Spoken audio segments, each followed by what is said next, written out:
Hello everyone. तो आज हम लोग इस वीडियो में एंटरप्रेन्योरशिप के कुछ इंपॉर्टेंट क्वेश्चन को कवर करने वाले हैं। सबसे पहले अगर यहाँ पे हम लोग क्वेश्चन नंबर 1 को देखते हैं। अच्छा, ये क्वेश्चन स्टार्ट करने से पहले ना एक दो चीज थोड़ा समझ लेते हैं एंटरप्रेन्योरशिप के बारे में। इस पेपर में ना हम लोग को 3 टर्म देखने के लिए मेनली मिलता है। एक होता है एंटरप्रेन्योर। एंटरप्रेन्योर का मतलब हो गया जो पर्सन बिजनेस स्टार्ट करता है, ठीक है। जो पर्सन बिजनेस को स्टार्ट करता है, ठीक है, जिसके अंदर ये कैपेबिलिटी होता है बिजनेस स्टार्ट करने का, उसको मैनेज करके चलाने का, उसको बोलते हैं इंटरप्रेन्योर। मोटा मोटी समझना, ठीक है। जो छोटा मोटा बिजनेस स्टार्ट कर रहा है, ठीक है, एक अच्छा फ्यूचर देख के अच्छे प्लानिंग के साथ, उसको इंटरप्रेन्योर बोलते हैं। जो बिजनेस होता है, जैसे समझना, एक एग्जाम्पल मान ले रहे हैं, कोई मोहन एक व्यक्ति है, मोहन सोहन कोई भी है, ठीक है। एक बेकरी का शॉप स्टार्ट किया, ठीक है, या तो एक पत्तल बनाने वाला जो छोटा मोटा प्लांट होता है ये लगा दिए, पानी का वाटर प्लांट लगा दिए।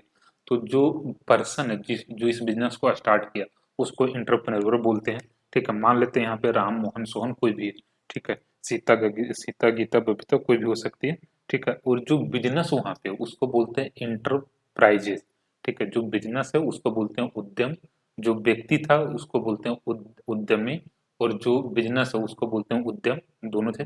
इंटरप्र ये पहला तो हो गया इंटरप्रेन्योर, दूसरा इंटरप्राइजेज, और तीसरा जो इंटरप्रेन्योर में ये क्वालिटी होता है, मतलब जो उद्यमी है उसके अंदर जो ये जो क्वालिटी होता है बिजनेस स्टार्ट करके उसको मैनेज करने का, उसको बोलते हैं इंटरप्रेन्योरशिप, ठीक है। तो ये तीनों टर्म में मेनली डिफरेंस है, ये चीज को समझना, ठीक है। ये पूरा चैप्टर जो है पेपर यही सब चीज पे मेनली बेस्ड है, ठीक है। यहाँ पे सबसे पहले हम लोग क्वेश्चन नंबर 1 देख लेते हैं। बोल रहा है एंटरप्रेन्योरशिप या उद्यमिता क्या होता है, इसको बताना, इसका परिभाषा देना, इसका इम्पोर्टेंस क्या है, क्या रिलेवेंस है एक इकोनॉमिक डेवलपमेंट के लिए या एक आर्थिक विकास के लिए। एंटरप्रेन्योरशिप का क्या इम्पोर्टेंस है, ठीक है। तो एंटरप्रेन्योरशिप कहने का मतलब ये हो गया जो किसी पर्सन के अंदर क्वालिटी होता है, जो उसके अंदर ये स्किल होता है किसी बिजनेस को स्टार्ट करके उसको चला लेने का, ठीक है, सक्सेसफुली चला लेने का, उसी को बोलते हैं इंटरप्रेन्योरशिप, ठीक है। उसी क्वालिटी को, उसी स्किल को बोला जाता है entrepreneurship.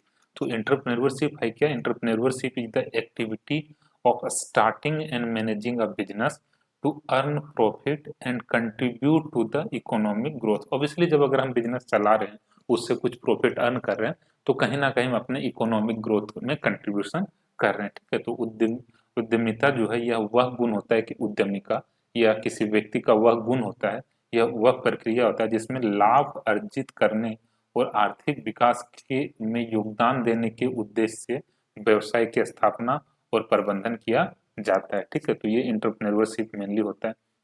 Entrepreneurship is the key driver of economic progress. Entrepreneurship जो क्वालिटी होता है, ये स्किल जो होता है, ये किसी इकोनॉमिक के प्रोग्रेस के लिए इसको एक की ड्राइवर के रूप में देखा जाता है, और जॉब क्रिएशन के रूप में। अगर मतलब हमारे किसी इकोनॉमी, किसी नेशन या किसी कंट्री, किसी समाज के जो भी वहाँ पे व्यक्ति है या जो भी वहाँ का पब्लिक है, उसमें अगर ऐसा क्वालिटी है बिजनेस को स्टार्ट करने का, ठीक है, उसको चलाने का, उसको मैनेज करने का, ठीक, छोटा मोटा इंटरप्राइजेज लगा के उसको रन करने का, तो इसको एक तरह से देखो, एक तरह से वो करेगा क्या, अल्टीमेटली उसका जो फायदा है पूरे इकोनॉमी को होगा, इकोनॉमी हमारा उससे प्रोग्रेस करेगा, जॉब क्रिएट होगा।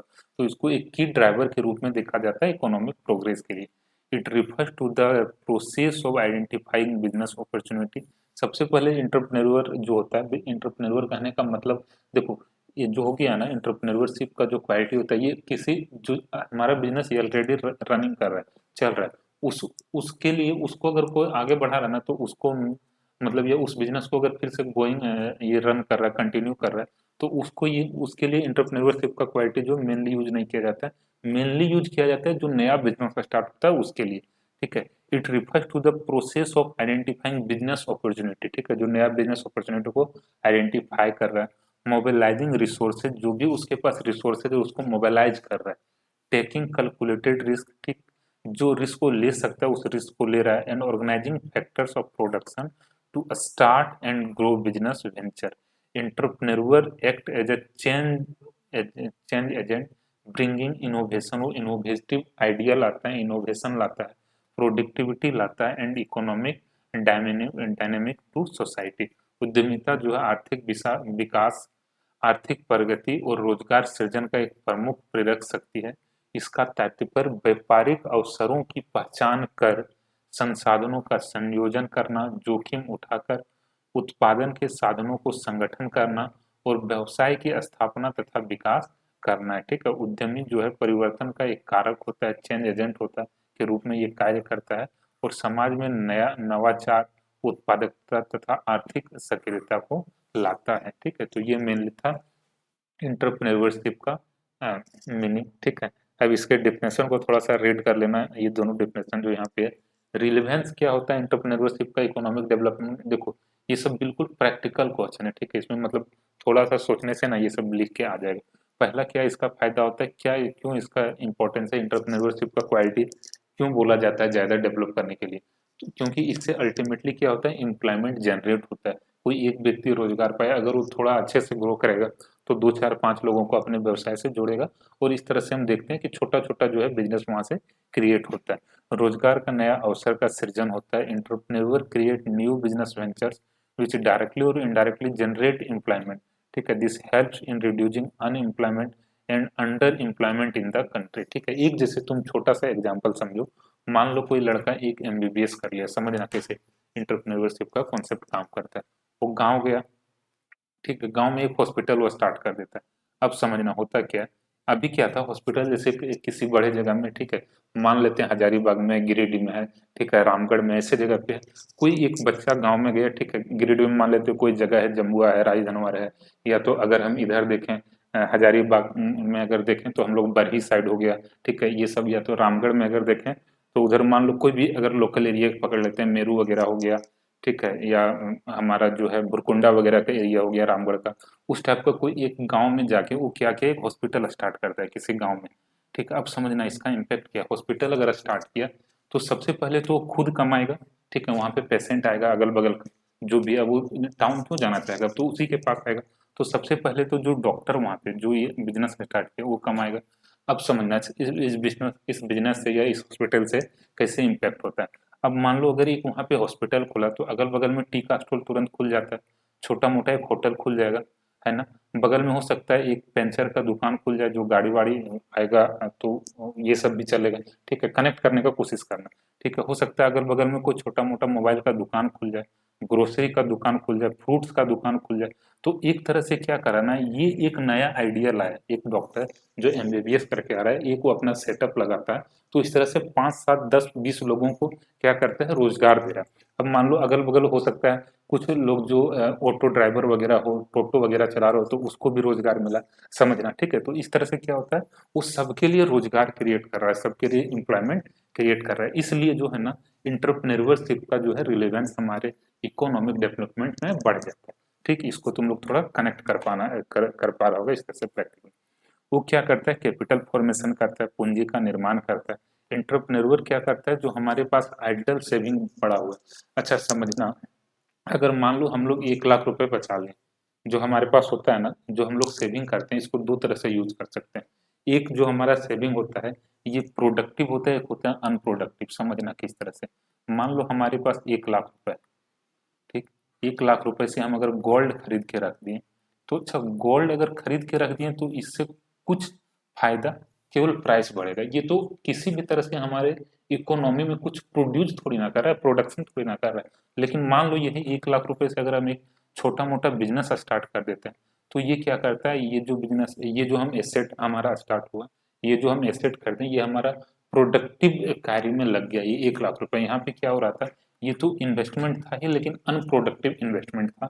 लेकिन अगर इस टाइप के बिजनेस में लगा दिए, या छोटा मोटा या किसी कंपनी का शेयर खरीद लिए, तो वो अल्टीमेटली पैसा क्या हो रहा है, कंपनी के पास चला जा रहा है। अब कंपनी उससे अपना बिजनेस एक्सपेंड करेगा, मतलब उसको हम प्रोडक्टिव एसेट में लगा दे रहे हैं। देखो अर्न तो हमको दोनों जगह करना था, या तो हम गोल्ड खरीदते तो भी, शेयर खरीदेंगे तो भी, समझना दोनों में अंतर क्या हो रहा है। गोल्ड खरीदे वो पैसा हमारा किसी एक के पास चला गया, गोल्ड रखा का रखा रह गया।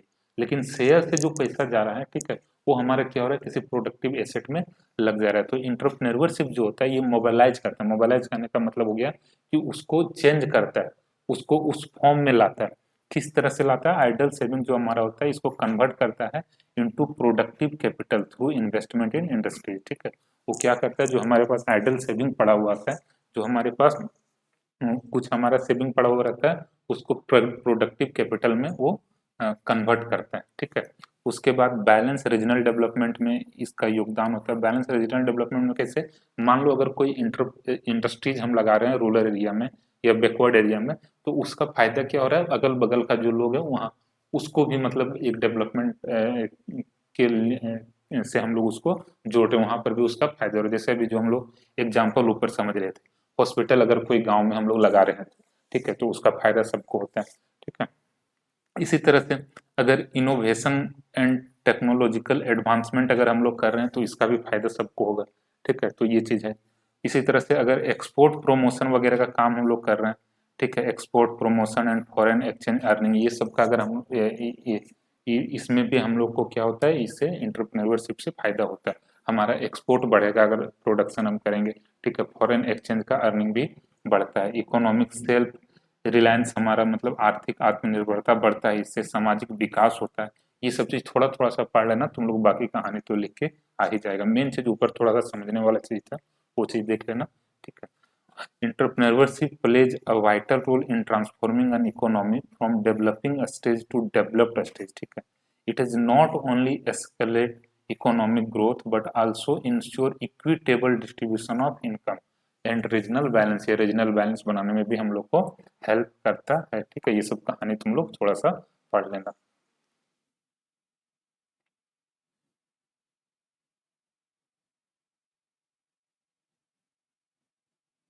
दूसरा, इंटरप्रेन्योरशिप, इंटर जो रहता है इंटरप्रेन्योर्स, ये कितने टाइप का होता है और इसका क्या कैरेक्टरिस्टिक्स है, why they are, what are the key competency required to be a successful entrepreneur. एक जो उद्यमी होता है, ठीक है, उसका क्या विशेषता होता है, ये सब चीज बताना है। उसको सफल होने के लिए उसमें क्या गुण होना चाहिए, ये सब चीज यहाँ पे हम लोग को बताना है। तो इंटरप्रेन्योर कहने का मतलब क्या हो गया, जो इंडिविजुअल है, जो व्यक्ति है, उसको हम लोग बोलते हैं इंटरप्रेन्योर। इंटरप्रेन्योर मतलब जो व्यक्ति है, इंटरप्राइजेज मतलब जो बिजनेस है, और इंटरप्रेन्योरशिप मतलब जो उसके अंदर स्किल है बिजनेस चलाने का, ठीक है। तो उद्यमी जो है वह व्यक्ति होता है जो व्यवसायिक अवसरों की पहचान करता है, जोखिम उठाता है, ठीक है। उद्यमी का मतलब हो गया वो व्यक्ति जो बिजनेस का अपॉर्चुनिटी को पहचान कर रहा है, व्यवसायिक अवसर को पहचान रहा है, जोखिम उठा रहा है, संसाधनों को का संयोजन कर रहा है, और लाभ कमाने तथा समाज में योगदान देने के लिए एक नया उद्यम वो प्रारंभ करता है, एक नया एंटरप्राइज जो स्टार्ट कर रहा है। उद्यमी जो है समाज के नव प्रवर्तक और परिवर्तन करता होते हैं। ये सब कुछ कुछ की टर्म याद रखना। Innovator and change agent of society. An entrepreneur is an individuals who identifies business opportunities, take risks, organize resources, and start a venture to earn profit and contribute to the economy. Entrepreneurs are innovator and change agent of the society, ठीक है। क्या characteristics होना चाहिए एक entrepreneur में, ठीक है। सबसे पहले तो उसके पास एक विजन होना चाहिए, क्रिएटिविटी वाला क्वालिटी होना चाहिए, ठीक है। रिस्क लेने का उसके अंदर एबिलिटी होना चाहिए। खुद से समझ के देखो ना, एक अगर हमको बिजनेस स्टार्ट करना है तो उसके पास, किसी व्यक्ति के पास क्या होना चाहिए, सबसे पहले उसका विजन क्लियर होना चाहिए कि हमको क्या करना है, ठीक है।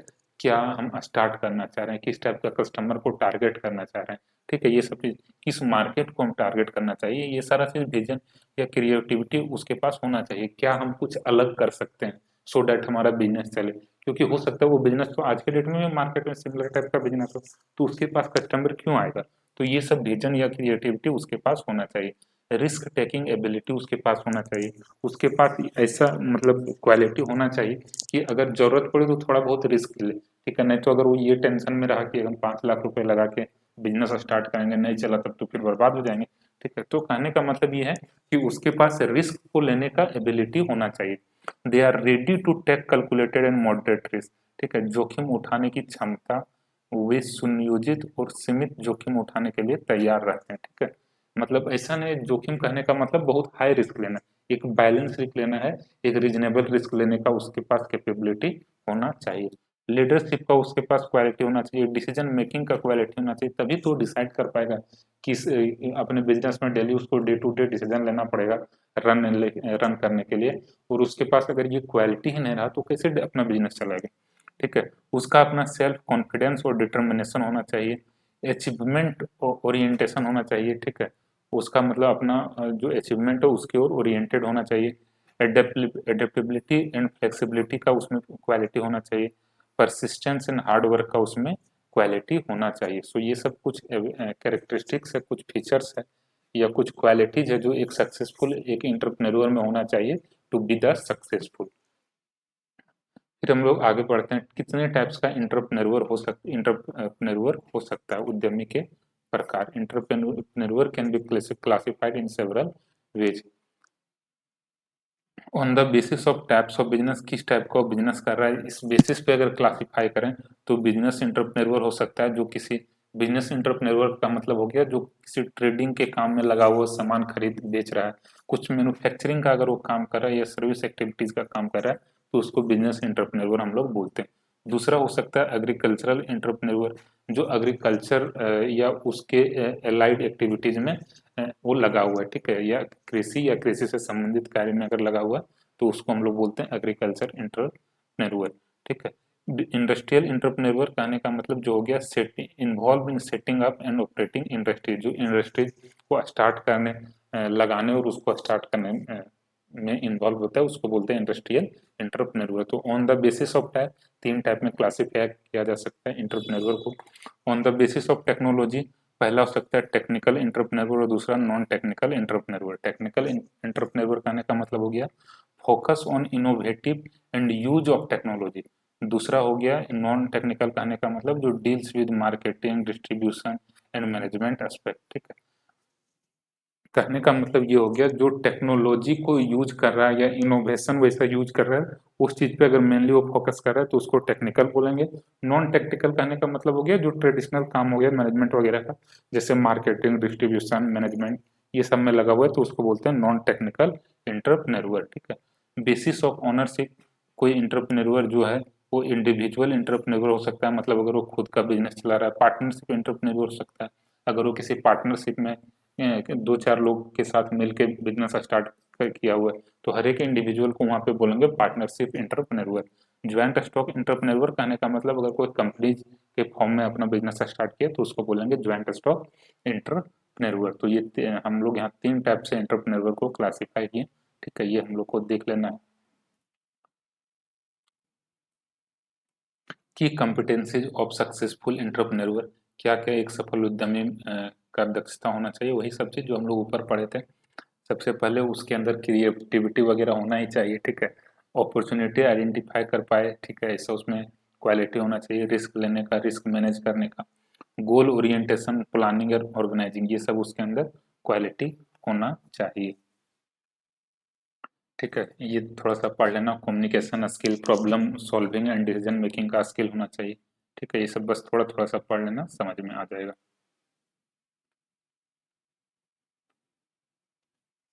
Factor influencing entrepreneurship and the challenges faced by the women entrepreneur. Entrepreneurship करने का मतलब जो स्किल होता है किसी पर्सन का उसको कौन कौन सा फैक्टर अफेक्ट करता है। और आगे बोल रहा है कि जो विमेन एंटरप्रेन्योर्स होते हैं, जो विमेन उद्यमी होती है, महिला उद्यमी, उसको कौन कौन सा चैलेंज फेस करना पड़ता है इसके बारे में हमको बताना है। Entrepreneurship doesn't grow in isolation. Isolation मतलब समझ में आ रहा है, कोविड के टाइम हम लोग सुनते थे आइसोलेशन मतलब क्या होता था, कहीं अकेले उसको छोड़ दो, ठीक है, उसके आसपास कोई नहीं जाएगा, वही चीज यहाँ पे, वही सिमिलर मीनिंग यहाँ पे आइसोलेशन का है। Entrepreneurship doesn't grow in isolation मतलब वो खुद में कोई एंटरप्रेन्योरशिप का क्वालिटी किसी में डेवलप नहीं हो सकता है। It is influence by various economic, social, psychological, political and cultural factor. These factors either promote or hinder entrepreneurship activities in country। उद्यमिता जो होता है किसी एकाकी वातावरण में विकसित नहीं होता, यह विभिन्न आर्थिक, सामाजिक, मनोवैज्ञानिक, राजनीतिक और सांस्कृतिक कारकों से प्रभावित होता है। ये कारक किसी देश में उद्यमिता को या तो प्रोत्साहित कर सकता है या तो उसको बाधित कर सकता है, ठीक है। जो हमारे देश का आर्थिक स्थिति है या सामाजिक स्थिति है या किसी व्यक्ति का जो अपना मनोवैज्ञानिक स्थिति होता है, राजनीतिक स्थिति जो होता है, ठीक है, सांस्कृतिक स्थिति जो होता है, वो या तो किसी व्यक्ति को एक मतलब इंटरप्रेन्योरशिप क्वालिटी उसमें डेवलप करने के लिए वो हेल्प कर सकता है, या तो कुछ कुछ ऐसा चीज होता है, या तो वही जो क्वालिटी है उसको मतलब उसके लिए जो रेजिस्टेंस भी बन सकता है। समझना कैसे, मान लो हम लोग अगर देखें कुछ स्पेशली, जैसे अगर जो बिजनेस फैमिली से बिलोंग करने वाला बच्चा हो, स्पेशली अगर हम लोग देखें मारवाड़ी पंजाबी, ठीक है, इस टाइप का जो फैमिली से होता है, ठीक है, तो उन लोगों के पास क्या होता है, उन लोग के फैमिली में जब कोई बच्चा होता है ना, तो वो उसी टाइप के माहौल में ही डेवलप हुआ है कि वो क्या करता है, धीरे धीरे वो बिजनेस वाले क्वालिटी में ढल जाता है, ठीक है, मतलब वो आगे चल के वही उस इन्वायरमेंट में जो डेवलप हुआ, ठीक है, उसी के कारण उसके अंदर ना एक एंटरप्रेन्योरशिप का क्वालिटी आ जाता है। एक दूसरे साइड कुछ उस टाइप का फैमिली पकड़ना जिसका बिजनेस से कोई कनेक्शन नहीं रहा, तो उस घर में मतलब मान लो उसके फैमिली में ज्यादातर लोग जो है जॉब वाले, ठीक है, तो वहां पे अगर कोई बच्चा जो डेवलप हुआ है, बड़ा हुआ है, पला बड़ा है, उसको ना बिजनेस करने में भी डर लगता है, उसको लगता है कि नहीं यार, अगर बिजनेस किया नहीं चला तो, समझना क्या चीज तुम लोग को समझाने का प्रयास कर रहा हूँ। वही चीज यहाँ पे बोल रहा है कि जो हमारा विभिन्न कारक होता है, ठीक है, मनोवैज्ञानिक स्थिति या जिस सांस्कृतिक कारक जो हम जिस कल्चर में हम लोग डेवलप हुए, ये फैक्टर हमको एक एंटरप्रेन्योर बना भी सकता है या तो बनाने में बाधा भी बन सकता है, दोनों चीज होता है, ठीक है, वही चीज यहाँ पे बोला जा रहा है, ठीक है। इसी तरह से जिस तरह से भी हम लोग ये चीज समझे, ठीक उसी तरह से जो हमारे देश का आर्थिक स्थिति है, ये हमको एक अच्छा एंटरप्रेन्योर भी बना सकता है या तो हमारे लिए बाधा भी बन सकता है। ठीक उसी तरह से किसी व्यक्ति का अपना मनोवैज्ञानिक स्थिति जो होता है, अपना उसका जो साइकोलॉजिकल थिंकिंग होता है, ठीक, वो उसको एक अच्छा एंटरप्रेन्योर भी बना सकता है और वही उसको जो है एक अच्छा एंटरप्रेन्योर बनाने के लिए बाधा भी बन सकता है। देखो हम ही लोग अगर अपने ग्रुप में देखेंगे ना, तुम ही लोग देखना, ठीक है, हम ही लोग के ग्रुप में कुछ बच्चा जो है धीरे धीरे एक अच्छा बिजनेसमैन बन जाएगा, कुछ लोग जो है सो बिजनेस करने में मतलब हम ही लोग के ग्रुप में देखना कि कुछ लोग जो है फिर बिजनेस करने में डरने लगता है, ठीक है, मतलब देखो दोनों में ऑलमोस्ट सिमिलर टाइप का क्वालिटी रहता है, फिर भी ऐसा हो जाता है क्योंकि एक जो है एक का साइकोलॉजिकल थिंकिंग ही वैसा है कि वो उस स्टार्ट कर लेता है, दूसरा जो है फंसा का फंसा रह जाता है, ठीक है, तो वही सारा चीज यहाँ पे बोला जा रहा है। फैक्टर इन्फ्लुएंसिंग एंटरप्रेन्योरशिप, ठीक है, उद्यमिता को प्रभावित करने वाले जो कारक होते हैं, ठीक है, मेनली क्या क्या होता है, ये चीज हम लोग को यहाँ पे देखना है। किसी व्यक्ति के अंदर उद्यमिता या एंटरप्रेन्योरशिप का क्वालिटी जो आता है, या तो मतलब पॉजिटिव हो उसके कारण या तो नेगेटिव हो, ठीक है, मतलब उसको पॉजिटिव डायरेक्शन में ले जाए या नेगेटिव डायरेक्शन में ले जाए, इसके लिए दो तीन फैक्टर, मतलब इसके लिए जो फैक्टर होता है इसको दो ग्रुप में क्लासिफाई करते हैं, एक इंटरनल जिसको बोलते हैं पर्सनल फैक्टर, दूसरा एक्सटर्नल फैक्टर। देखो कैसे समझना, इकोनॉमिकल फैक्टर, इकोनॉमिकल फैक्टर में मान लो कैपिटल अवेलेबिलिटी, अगर मान लेते हैं कि कोई ऐसे फैमिली में कोई ऐसा पर्सन है जिसके पास कैपिटल अवेलेबल है, तो वही उसको एंटरप्रेन्योर बना देगा। मान लेते हैं कोई अच्छा पर्सन है, ठीक है, लेकिन उसके पास कैपिटल अवेलेबल नहीं रहा, तो उसको एक अच्छा एंटरप्रेन्योर मतलब उसको वो एंटरप्रेन्योरशिप का क्वालिटी उसके अंदर डेवलप नहीं होने देगा, एक एंटरप्रेन्योर नहीं बनने देगा। समझना, एक ही फैक्टर उसको दोनों डायरेक्शन में ले जा सकता है, डिपेंड करता है उसके पास क्या है या नहीं है, ठीक है।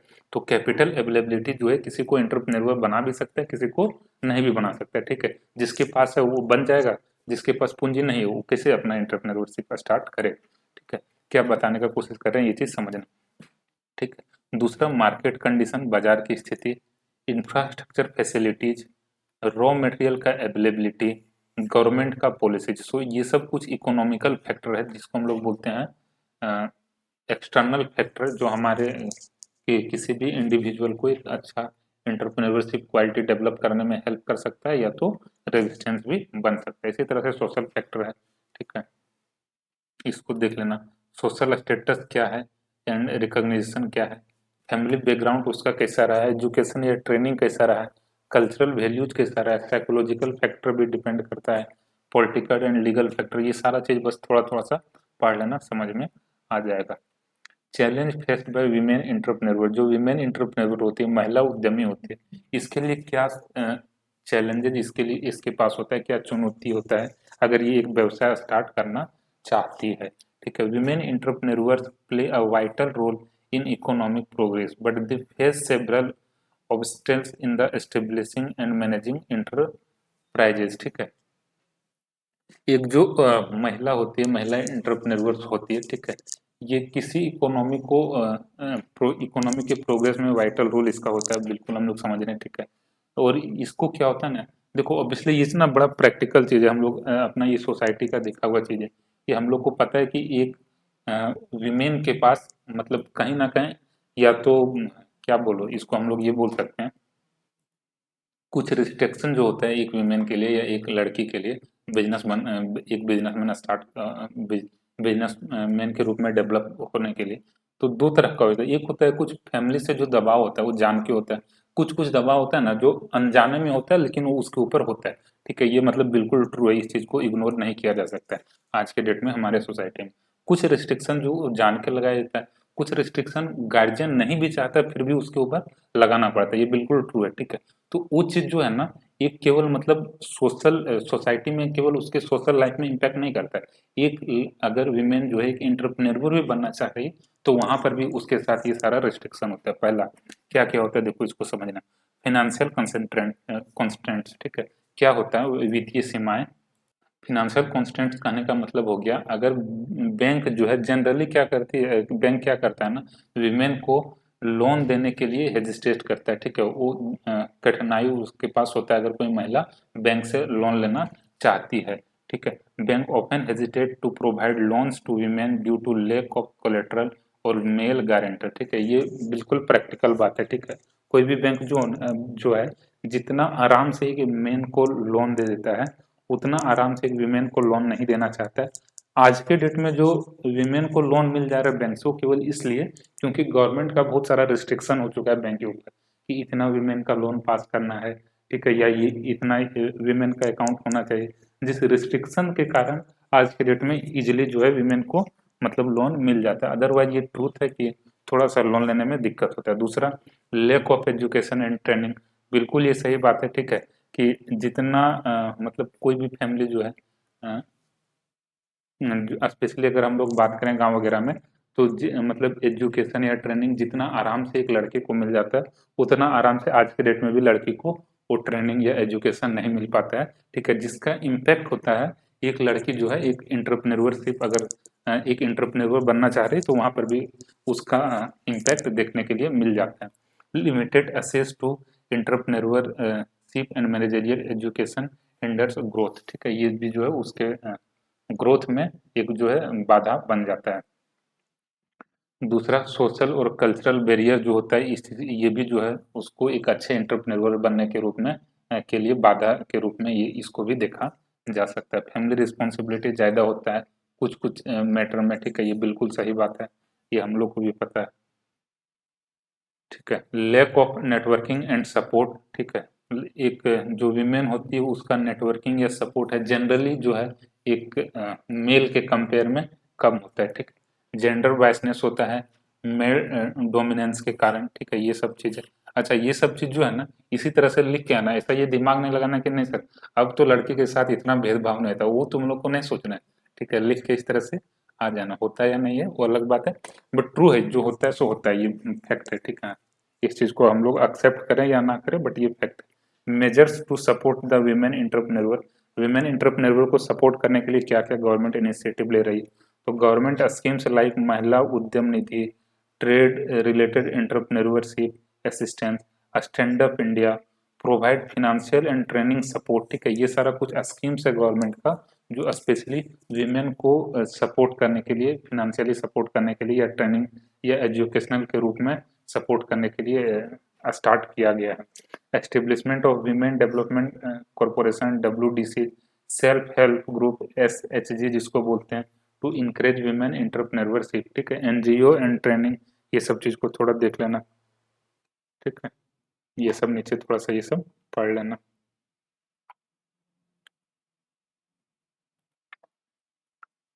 फिर आगे, what are small scale industries, small scale industries क्या है ये हम लोग को बताना है।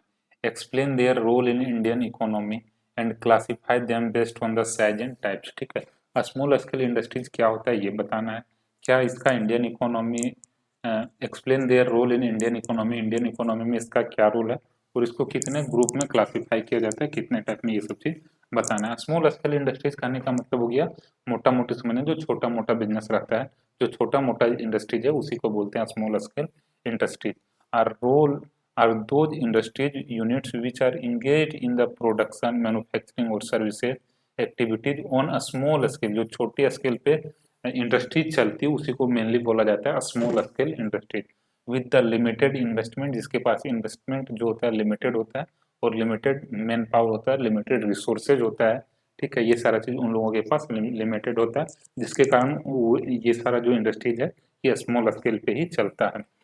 लघु उद्योग वे औद्योगिक इकाइयां हैं जो सीमित पूंजी, सीमित श्रम बल और सीमित मशीनरी के साथ उत्पादन, विनिर्माण व सेवा कार्य करती है, ठीक है। अब यहाँ पे क्या है ना, एमएसएमई का एक एक्ट है, एमएसएमई एक्ट इसको हम लोग बोलते हैं, एमएसएमई एक्ट, ठीक है। Medium, micro small medium enterprises और लास्ट में डी लगाते हैं एक्ट, ठीक है। एमएसएमई एक्ट जो है, इसको अगर हम लोग रिफर करेंगे तो यहाँ पे क्या बोला गया ना, ये जो जो इंडस्ट्रीज होता है, स्मॉल स्केल इंडस्ट्रीज होता है, इसको ये तीन पार्ट में क्लासिफाई कर दिया। पहला कैटेगरी जो है माइक्रो इंटरप्राइजेज, माइक्रो इंटरप्राइजेज में वे सारा इंडस्ट्रीज आता है, वो सारा स्मॉल स्केल इंडस्ट्रीज आता है जिसका प्लांट और मशीनरी में इन्वेस्टमेंट जो है 1 करोड़ तक हो और टर्नओवर जो है एनुअल 5 करोड़ तक हो, ठीक है। पहला चीज तो ये हो गया, मतलब अगर ये दोनों में से कोई भी कंडीशन फुलफिल नहीं किया तो माइक्रो नहीं होगा, उसके लिए फिर स्मॉल वाला चेक करेंगे, ठीक है। पहला कंडीशन क्या है माइक्रो इंटरप्राइजेज के लिए, इन्वेस्टमेंट जो है प्लांट मशीनरी या इक्विपमेंट में टोटल 1 करोड़ तक होना चाहिए और annual turnover 5 crore. Small enterprises जो है, इसके लिए क्या है, 10 करोड़ तक का इसका इन्वेस्टमेंट हो सकता है और टर्नओवर जो है फिर इधर 10 गुना हो गया है, ठीक है। यहाँ पे फिर क्या है, ये 5 गुना इसका हुआ और इधर भी ये 5 गुना हो गया, इस तरह से याद रखना। मीडियम के लिए सबसे पहले माइक्रो, फिर स्मॉल, फिर मीडियम। माइक्रो में कितना, 1, 10, 1 और 5, ठीक है, 1:5 याद रखना। इधर 1 करोड़, इधर 5 करोड़, फिर यहाँ पे 10 गुना हो गया है, ये 10 × 50 और फिर यहाँ पे 5 गुना, ठीक है। 10×5 = 50 और 250, इस तरह से याद रखना। 1:5, फिर 5 से दोनों साइड मल्टीप्लाई हो गया और उसके बाद फिर यहाँ पे, सॉरी, 1:5, उसके बाद 10 से मल्टीप्लाई हुआ है और फिर 5 से, ठीक, याद रखना इस तरह से। ये तीन ग्रुप में हम लोग क्लासिफाई करते हैं स्मॉल स्केल इंडस्ट्रीज को। Role of SSI in Indian economy, क्या इसका रोल है, वही चीज़ जो भी हम लोग ऊपर थोड़ा सा समझे थे। ये एम्प्लॉयमेंट क्रिएट करता है, बैलेंस रीजनल डेवलपमेंट में हेल्प करता है, जीडीपी में के कंट्रीब्यूशन में ये कंट्रीब्यूट करता है, प्रोमोट एंटरप्रेन्योरशिप, एंटरप्रेन्योरशिप को ये प्रोत्साहित करता है, एंटरप्रेन्योरशिप स्किल को ये डेवलप करता है, एक्सपोर्ट को प्रमोट करता है, utilisation of local resources, small scale industries जो है लोकल रिसोर्सेज को के यूटिलाइजेशन में हम लोग को हेल्प करता है, ठीक है। सपोर्ट टू लार्ज इंडस्ट्रीज, ये लार्ज इंडस्ट्रीज को भी सपोर्ट करने का काम करता है। कितने टाइप में इसको क्लासिफाई कर दें तो 3 टाइप में, जो हम लोग ऊपर देखे थे।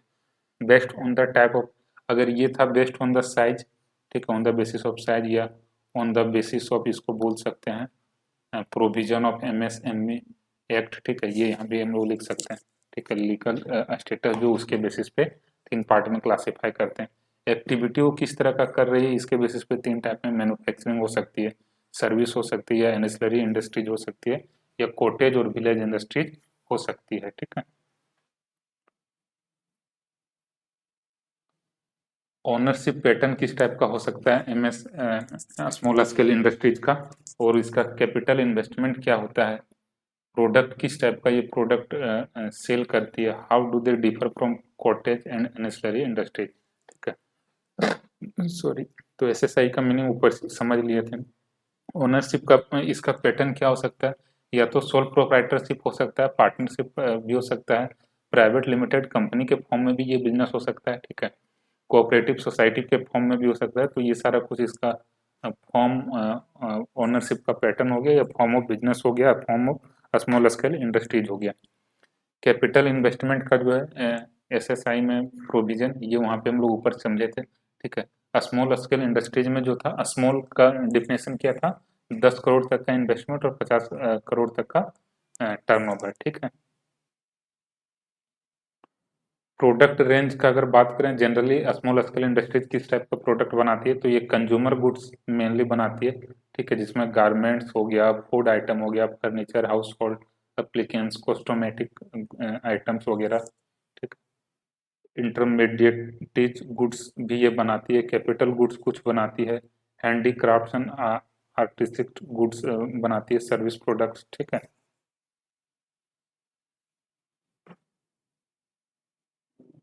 डिफरेंस क्या होता है स्मॉल स्केल इंडस्ट्रीज में और कॉटेज इंडस्ट्री और एंसिलरी इंडस्ट्रीज में, इसको थोड़ा सा ये पढ़ लेना।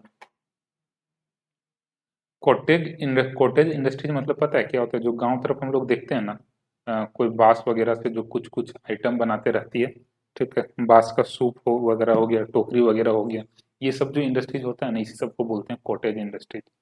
ठीक, हैंडलूम वगैरह जो बनाता है, ठीक है, बम्बू क्राफ्ट, पोट्री वगैरह, ये सब को हम लोग बोलते हैं कुटीर उद्योग। एनएसलवी इंडस्ट्रीज कहने का मतलब हो गया जो ऑटो पार्ट्स का सप्लायर वगैरह हो गया, जो एनेसिलरी आइटम टाइप का बना रहा है, सहायक आइटम टाइप का। ठीक, जैसे गाड़ी है, गाड़ी बनता है तो गाड़ी का हर एक पार्ट्स ना वो उसी फैक्ट्री में नहीं बनता है, उसका जो छोटा मोटा पार्ट्स रहता है वो अगल बगल का छोटा मोटा इंडस्ट्रीज में बनता है, तो उसको बोलते हैं एनेसिलरी इंडस्ट्रीज।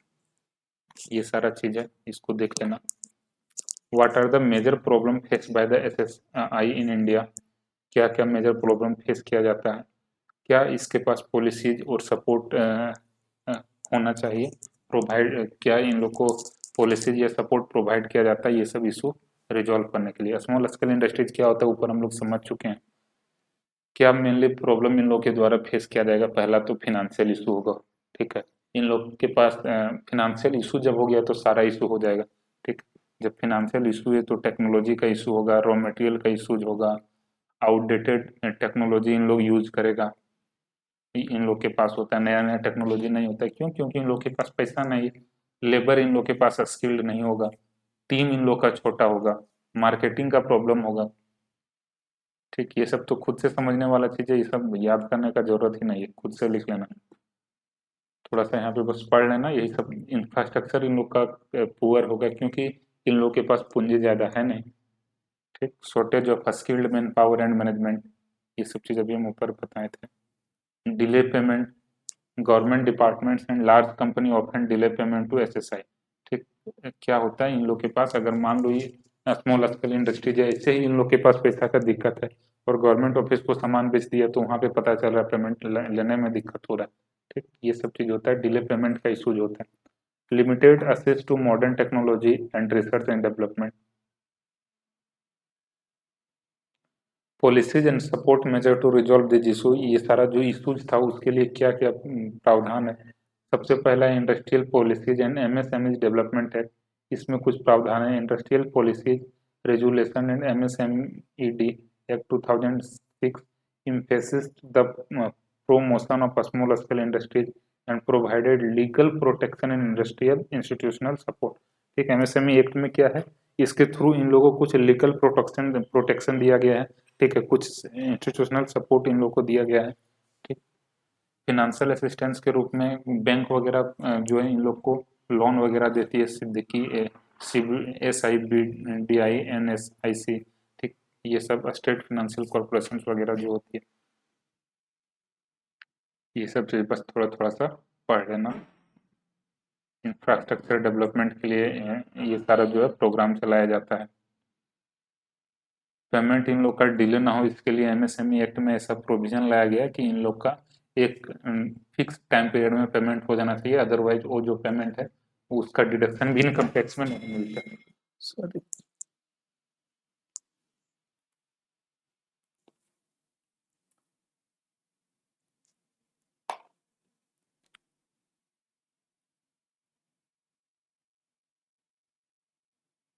एक स्मॉल स्केल इंडस्ट्रीज को स्टार्ट करने में क्या क्या हम लोग का स्टेप इन्वॉल्व होता है, ये चीज हम लोग को बताना है।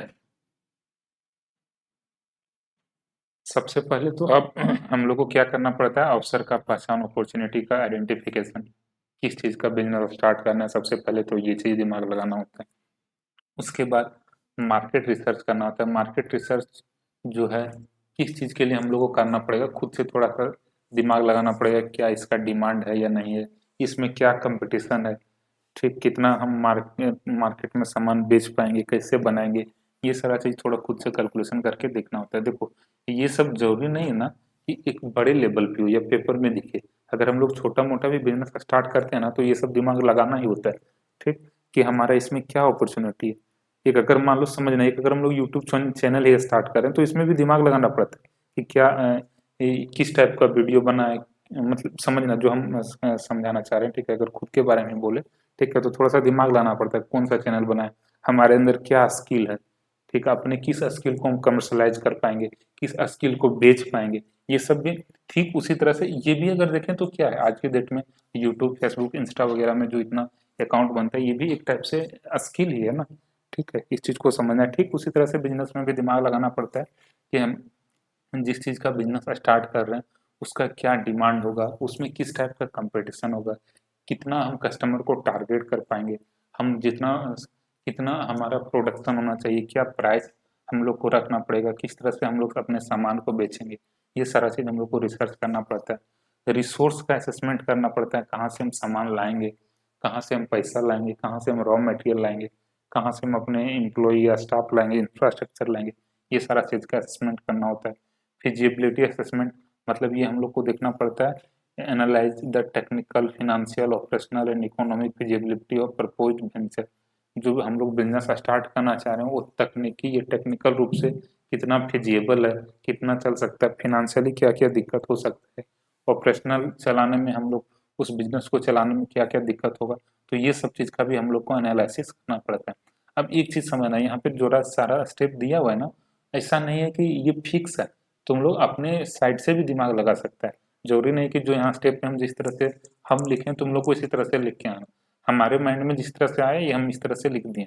ठीक है, अब तुम लोग चाहो तो अपने हिसाब से थोड़ा बहुत चेंज करके लिख सकते हैं। बिजनेस प्लान हम लोग को बनाना पड़ता है, लीगल फॉर्मेलिटीज जो ये हम लोग को पूरा करना होता है, फंडिंग और कैपिटल अरेंजमेंट के बारे में देखना होता है, फिर हम लोग इम्प्लीमेंट करते हैं और इसके बाद हमारा बिजनेस स्टार्ट हो जाता है। ठीक है, तो ये सारा कुछ क्वेश्चन था, इसको ये सब तुम लोग थोड़ा सा पढ़ लेना।